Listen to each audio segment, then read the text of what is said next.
If you want to maximally lower your risk of death, what is the single most important health metric to focus on?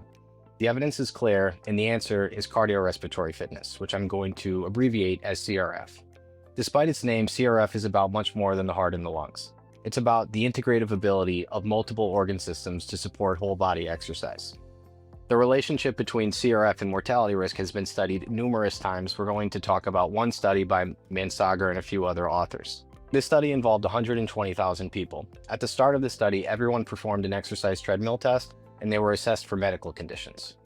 As a result of the treadmill test, they classified individuals into one of 5 different CRF groups, with 1 being the lowest and 5 being the highest.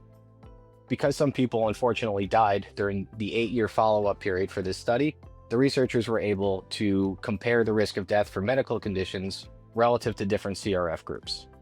The study found that someone with diabetes or with a history of smoking had about a 40% greater risk compared to someone without those conditions. That's not surprising.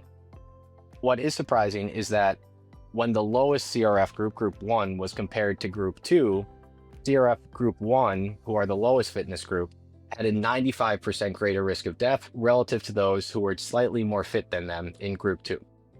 This single result indicates that having a very low CRF in the bottom 25th percentile is worse for your health than a history of smoking or having diabetes.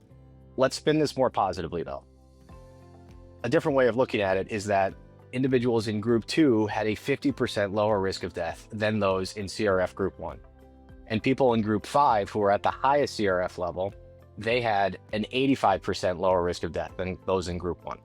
The individuals in the study that had the highest CRF level, those in Group 5, had what looked to be an 85% lower risk of death than those in Group 1.